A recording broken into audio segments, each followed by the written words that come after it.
di Kabupaten Jember, Provinsi Jawa Timur. Dusun Karangtengah, Desa Pace, Kecamatan Silo. Di tempat yang terpelosok dan terpencil, berdiri sebuah sekolah gratis. Menantang zaman, perjuangan tanpa pamrih, meneguhkan mereka yang tak berpunya untuk bisa mengenyam pendidikan yang sama seperti semua orang. Inilah kisah tentang Nur Rasid, pendiri Yayasan Nurul Falah, sebuah lembaga pendidikan gratis untuk fakir miskin di Dusun Karangtengah, Desa Pace.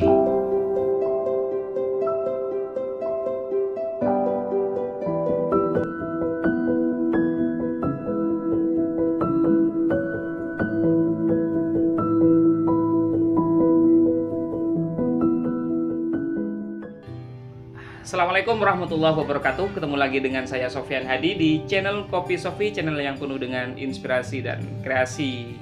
Alhamdulillah kali ini saya mendapatkan kehormatan bisa bertamu di kediaman salah satu sosok yang inspiratif di Kecamatan Silo.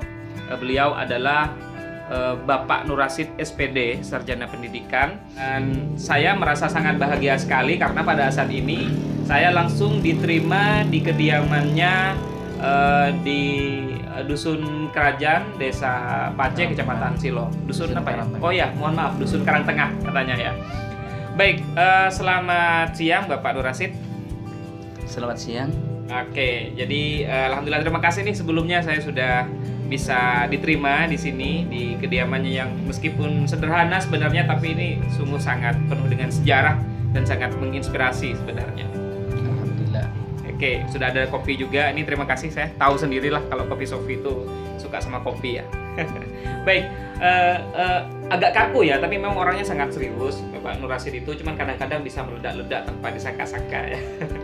Baik, kenapa saya menjadi tertarik untuk membuat konten bersama Bapak Nur Rasid di sini? Karena beliau itu seperti yang saya sebutkan tadi adalah sosok yang inspiratif.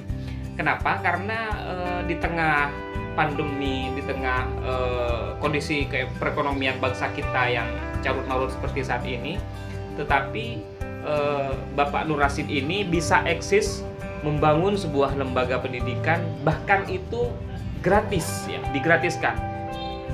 Nah, sebelum kita melangkah jauh seperti itu, mungkin perlu ini, saya pengen tahu dulu nih ceritanya nih. Kok bisa seorang Nur Rasid itu punya kepedulian terhadap pendidikan dan segala macam? Ini latar belakangnya gimana nih dulu? Mungkin dari keluarga dan gimana? Kalau saya sendiri tidak pernah ya menyangka kalau akan ada pendidikan semacam ini. Iya. Akan tetapi berawal dari pengalaman saya pribadi yang pada awalnya dulu saya tidak pernah menyangka kalau saya akan bisa lulus SMP, bahkan sampai SMA, bahkan kuliah tidak pernah menyangka.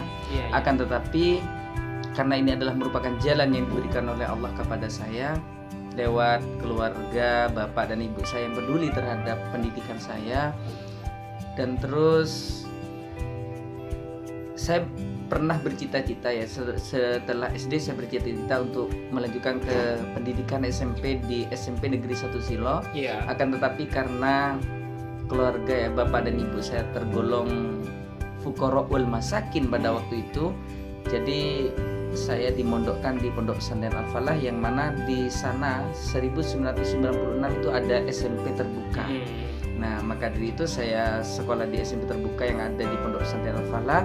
Setelah itu melanjutkan ke SMA, ya di SMA Al-Falah juga. Dan dari itu pun juga saya tidak pernah menyangka kalau diri saya akan lulus SMA seperti itu. Nah, dari situ saya melanjutkan ke jenjang pendidikan kuliah, yaitu PGSD D2, lulusan tahun 2006. Dan setelah lulus dari PGSD D2 itu saya masukkan di SDN Harjo Mulyo 3, yang mana yang namanya guru itu kan harus penampilannya harus keren kan, gitu kan, penampilan harus keren, Harus ya? harus gitu kan, menjadi contoh buat anak didik kita. Akan tetapi di setiap perjalanan saya berangkat ke SD, itu saya menjumpai setiap hari pasti menjumpai anak-anak yang putus sekolah. Bahkan mereka tidak mau bukan tidak mau ya, tidak bisa sekolah, tidak bisa melanjutkan ke jenjang pendidikan SMP. Setelah saya tanyakan kenapa tidak sekolah, mereka alasannya adalah faktor biaya. Nah, jadi saya ingat kepada diri saya dulu tidak pernah menyangka kalau saya akan lulus SMP. Nah, terus saya berpikir apa yang bisa saya bantukan buat mereka. Sebentar, ini mohon maaf saya potong sebentar ya. Ini juga agak menarik sebenarnya. Saya sendiri penasaran. Mohon maaf, ini kan Anda dari keluarga yang kalau tidak mampu dan mungkin perlu diketahui oleh sahabat Kopi Sofi. Jadi rumah ini yang sedang tempat kita podcast saat ini adalah memang rumah tempat lahirnya orang penting ini, orang yang sangat punya dedikasi tinggi untuk pendidikan ini, dan ya rumahnya sederhana seperti ini. Dari mana Anda punya pemahaman dan rasa kepedulian yang tinggi terhadap masyarakat sekitar dan dunia pendidikan? Kebanyakan kan kalau orang-orang anak petani misalnya, ya orang-orang ya anggaplah orang awam secara umum itu kan sudut pandang mereka tentang ekonomi, pekerjaan, segala macam. Anda begitu peduli dengan pendidikan sejak dulu. Kira-kira menurut Anda siapa yang berpengaruh ini? Yang mempengaruhi saya itu orang pertama kali adalah guru saya sendiri, yaitu Dr. Andes Kiai Haji Abdul Mukhtar, pengasuh Pondok Pesantren Al-Falah. Beliau sangat peduli terhadap pendidikan santrinya, para santrinya pada zaman itu. Karena saya mondok di Pondok Pesantren Al-Falah itu dulu tidak ada formalnya gitu. Di Pondok Pesantren Al-Falah tidak ada pendidikan formal di situ. Jadi masuk ke pesantren pada saat itu belum ada sekolah formal. Ada sekolah formal.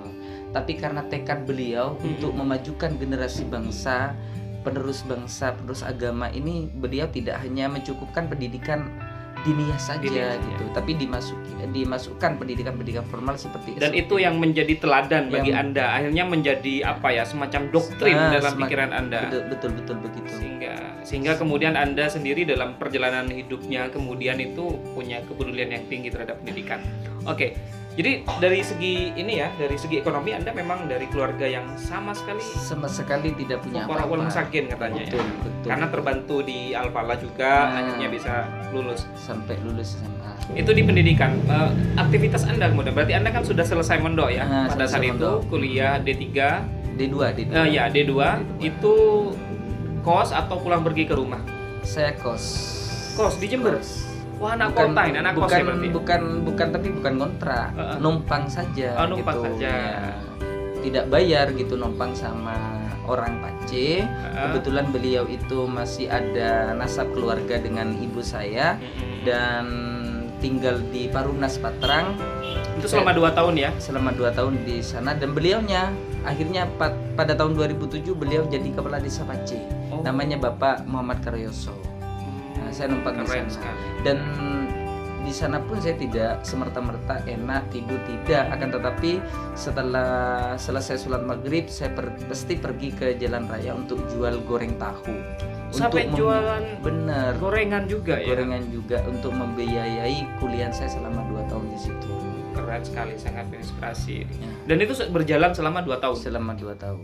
Sampai lulus D2.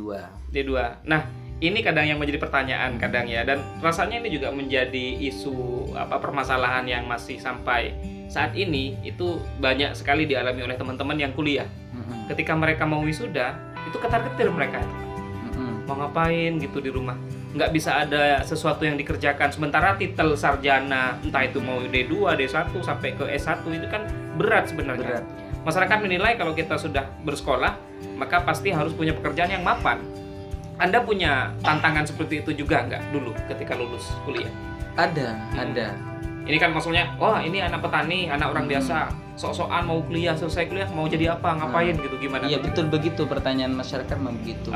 Mau ngapain kuliah? Guru sudah banyak, tidak akan jadi presiden, tidak akan jadi ini dan itu. Akan tetapi buat saya itu semua bukan merupakan suatu hal yang menakutkan, akan tetapi justru menjadi tantangan buat saya. Jadi cambuk semangat gitu ya? Penyemangat buat saya, motivasi buat saya. Maka dari itu saya berpikir, nanti kalau setelah lulus kuliah saya punya ilmu, punya pengalaman, nanti akan saya kembangkan di masyarakat. Saya akan berikan kepada masyarakat. Itu. Selain Sukwan, apa ada aktivitas lain yang dikerjakan? Banyak. Sorenya saya pasti selain olahraga ya, selain olahraga bola voli karena saya suka bola voli. Selain itu saya mencari uang lah dikit-dikit untuk beli bensin ngajar dan sebagainya itu. Mohon maaf saya potong. Pada saat itu Anda menikah? Belum. Itu belum menikah ya? Belum. Sukuan selama 5 tahun. Belum. Oke, terus lanjutkan. Saya mencari uang untuk beli bensin, pergi ke sekolah gitu, pergi ngajar. Itu saya jualan apa namanya? Seperti baju itu, ke baju-baju pakaian bekas. Pakaian pakaian baru, tapi saya jajakan ke masyarakat. Kadang-kadang seorang guru sokwan ya masih. Ya karena kita tahu hingga saat ini guru sokwan pun gajinya masih seperti itu. Jadi cari tambahan. Betul. Terus rasa kepedulian saya tumbuh di situ. Karena setiap mau ngajar tentang pendidikan masyarakat gitu, anak-anak masyarakat. Saya setiap pergi ngajar gitu pagi-pagi itu ketemu dengan anak-anak yang lulusan SD tapi tidak bisa melanjutkan ke jenjang pendidikan SMP. Jadi saya pas berpikir apa yang bisa saya bantukan buat mereka gitu. Buat mereka, sedangkan saya dari segi ekonomi pun saya juga tidak punya dan sebagainya. Jadi saya iseng-iseng dengan teman-teman ada bagaimana cara membantu mereka. Nah, jadi terus ada kabar kalau ada yang namanya SMP terbuka. Terus saya tawari anak-anak yang tidak mampu ke jenjang pendidikan SMP, saya tanya, ayo mau sekolah enggak dengan saya? Gratis, cuma sekolahnya di rumah saya gitu. Nanti tidak perlu kalian bayar apa-apa, tapi kalian gratis ya? Gratis. Hingga saat ini masih gratis? Sampai saat ini malah gratis.